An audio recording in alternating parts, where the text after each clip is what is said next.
नमस्कार, मैं डॉक्टर सुखाराम, सहायक आचार्य इतिहास, राजकीय डूंगर महाविद्यालय बीकानेर।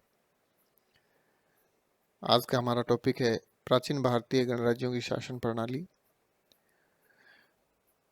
जैसा कि हम पूर्व के वीडियो में चर्चा कर चुके हैं कि 600 ईसा पूर्व में भारत में गणराज्यों की उपस्थिति हमें दिखाई देती है और इस काल में लगभग 10 गणराज्यों की चर्चा और उनकी शासन प्रणालियों के बारे में चर्चा विभिन्न बौद्ध ग्रंथों और अन्य साहित्यिक स्रोतों से हमें प्राप्त होती है। सामान्यतः ये स्वीकार किया गया है कि बौद्ध धर्म संघीय व्यवस्था के अनुरूप था, जिसमें गणतंत्रीय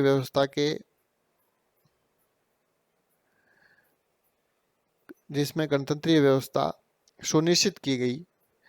बौद्ध ग्रंथों में मुख्य रूप से लिच्छवी और शाक्यों की प्रशासनिक व्यवस्था के संदर्भ में साक्ष्य उपलब्ध हैं। गणराज्यों में जनता द्वारा निर्वाचित प्रतिनिधियों द्वारा शासन का संचालित किया जाता था और निर्वाचित प्रतिनिधियों की संस्था को संथा या परिषा कहा जाता था। चुने हुए प्रतिनिधियों को राजा कहा जाता था। बुद्ध घोष की अटकथा के अनुसार वज्जी संघ का शासन चलाने के लिए 7,700 राजा थे, जो 1.68 लाख 1,68,000 जनसंख्या द्वारा चुने गए थे। 7,700 राजा, जबकि शाक्य परिषा में 500 राजाओं का उल्लेख हमें मिलता है। राजा निश्चित काल के लिए एक सभापति का निर्वाचन करते थे, जिसे गणपति अथवा गणज्येष्ठ कहा जाता था। परिषा के सभी सदस्य प्रशासनिक दायित्वों का निर्वाह करने के लिए जिस स्थल पर एकत्र होते थे उसे संथागार, जो आज की संसद या विधानसभा हम कह सकते हैं, कहा जाता था, तथा सदस्यों के बैठने के स्थान को आसन प्रज्ञापक नामक अधिकारी सदस्यों की वरिष्ठता के आधार पर आसन लगाता था। सभा की कार्यवाही के लिए निश्चित सदस्यों की संख्या अपरिहार्य थी, जिसे गणपूर्ति कोरम, जो आज भी हमारी संसद और विधानसभा में जिसकी व्यवस्था कोरम की व्यवस्था है कि कोरम पूरा होने पर ही सभा की कार्यवाही है, संसद और विधानसभा की कार्यवाही जो है वो आगे बढ़ाई जाती थी। इससे संबंधित अधिकारी को गणकोरक कहा जाता था। प्राचीन भारतीय गणराज्यों की शासन प्रणाली में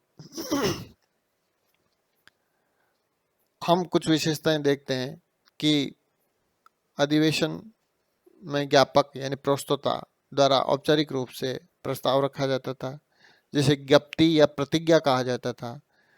प्रस्ताव की 3 बार पुनरावृत्ति होती थी, जिसे अनुश्रावण कहा जाता था। सामान्यतः निर्णय सर्वसम्मति से लिए जाते थे, लेकिन मतभेद की स्थिति में मतदान द्वारा बहुमत का निर्णय माना जाता था। तो हम देखते हैं कि काफी कुछ आज की हमारी विधानसभा और संसद से मिलती जुलती शासन प्रणाली बुद्ध काल की यानी 600 ईसा पूर्व में भारतीय गणराज्यों के अंदर यहाँ पर हमें दिखाई देती है। गणराज्यों की मतदान प्रणाली की भी व्यवस्था थी, जिसको यभुयासिकेन कहा जाता था। मत विभाजन रंगीन शलाकाओं द्वारा किया जाता था तथा इन शलाकाओं को एकत्रित करने वाले व्यक्ति को शलाका ग्राहक तथा मत को छंद कहा जाता था।